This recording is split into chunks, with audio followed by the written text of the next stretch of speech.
বাংলাদেশ ক্রিকেটে আজকের মতো দিন কবে আসছিল আমার ঠিক মনে নেই। বাংলাদেশ ক্রিকেটের জন্য আজকের দিনটা নচিকেতার একটা গান আছে না, একদিন স্বপ্নের দিন। তো আমার কাছে মনে হয় যে বাংলাদেশ ক্রিকেটের আজকের এই দিনটা সেই একদিন স্বপ্নের দিন। বাংলাদেশ টেস্ট ক্রিকেটে আজকের এই দিনটা অনেক দিন মনে রাখবে।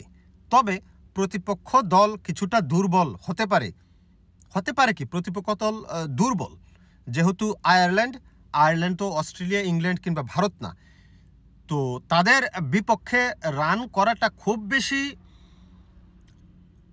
বেশি কি বলে চমকপ্রদ কিংবা খুব বেশি আত্মবিশ্বাস যোগাবে সেটা বলতে পারছি না। তবে পরিসংখ্যান যেই জায়গায় বাংলাদেশ দাঁড়িয়ে আছে, 1 উইকেটে 300+ স্কোর, তাকে তো বাহবা দিতেই হয়।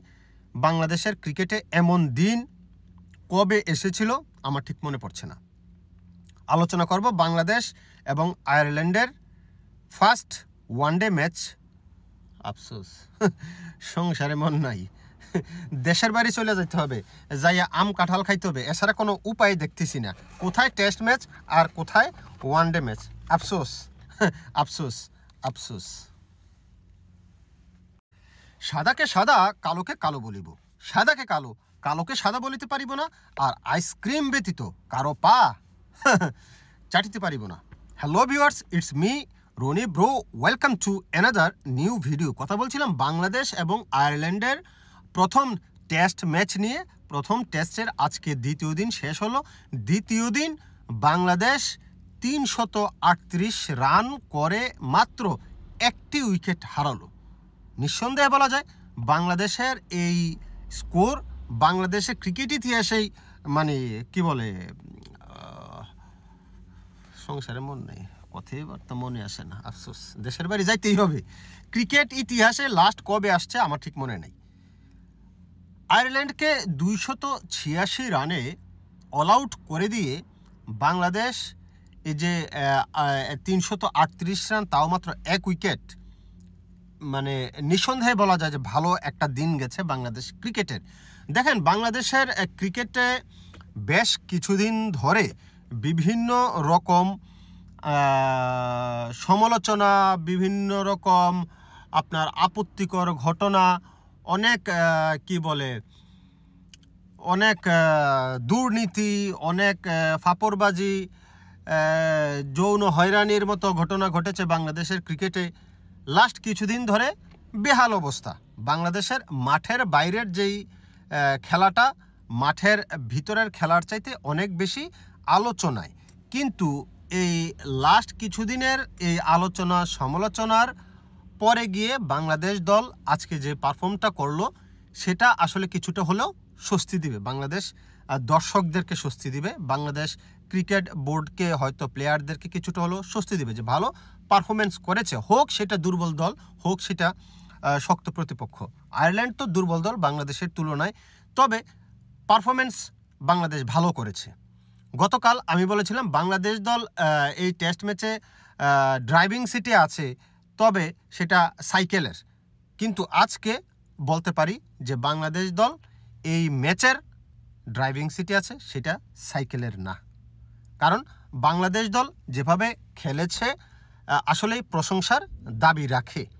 প্রতিপক্ষ দল আপনার নরম হলে বা কম শক্তিশালী হলে যে তাদের পরিসংখ্যান কাউন্ট হবে না, তা কিন্তু না। এই জায়গায় যদি কেনিয়া হতো বা আয়ারল্যান্ডের জায়গায় স্কটল্যান্ড কিংবা জিম্বাবুয়ে হতো, কাউন্ট হতো। অস্ট্রেলিয়া, ইন্ডিয়া, ইংল্যান্ড, তাদের সাথেও কাউন্টই হয়। তো হয়তো শক্তিমত্তার বিচারে আয়ারল্যান্ড আমাদের চাইতে হয়তো কি অনেক পিছিয়ে আছে। তারপরে বাংলাদেশ দলের এই কীর্তি, বাংলাদেশ দলের এই পারফরমেন্স, আমি মনে করি যে অবশ্যই একটা ভালো দিক। বাংলাদেশ দল ভালো খেলেছে। মাহমুদুল হাসান জয় তার কেরিয়ারের দ্বিতীয় শতক হাঁকিয়েছে। 169 রানে অপরাজিত আছে এখনো পর্যন্ত। আশা করি সেটা আগামীকাল ডাবল সেঞ্চুরিতে রূপান্তরিত করতে পারবে। দোয়া রইল যেন ডাবল সেঞ্চুরিটা করে। বাংলাদেশের পক্ষে হাইস্ট সম্ভবত মুশফিকুর রহিমের 219 রান, সেটা যেন টপকে যায়। দোয়া থাকবে, ভালোবাসা থাকবে তার প্রতি। তারপরে সাদমান 80 রানে আউট হয়েছে, সেও ভালো খেলেছে, তবে সে সেঞ্চুরিটা মিস করেছে।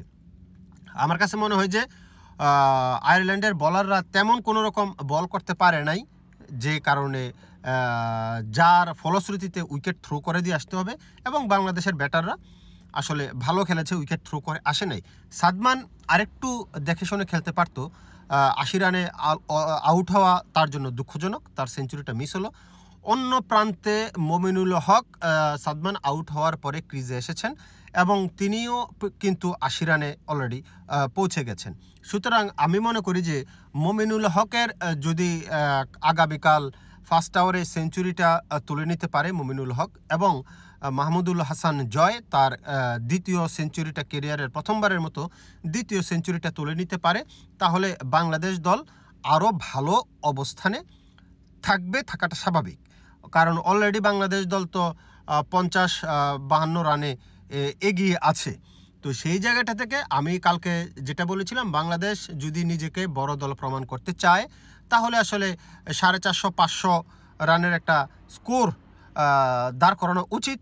তো সেই লক্ষ্যেই আমার কাছে মনে হচ্ছে যে বাংলাদেশ দল যাচ্ছে, সেই 500-600 রানের দিকেই যাওয়ার পসিবিলিটি আছে। ক্রিজে যেহেতু সেট 2 ব্যাটসম্যান, যদিও দিনের শুরুতে যেই সেট ব্যাটসম্যানই হোক না কেন তার জন্য আসলে নতুনভাবেই শুরু করতে হয় দিনটা।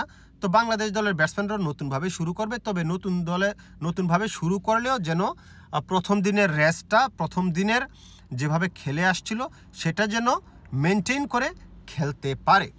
এবং পরবর্তীতে নাজমুল হোসেন শান্ত ক্যাপ্টেন, টেস্ট অধিনায়ক, তারপরে বাংলাদেশের অন্যতম এক্সপিরিয়েন্স প্লেয়ার মুশফিকুর রহিম আছে।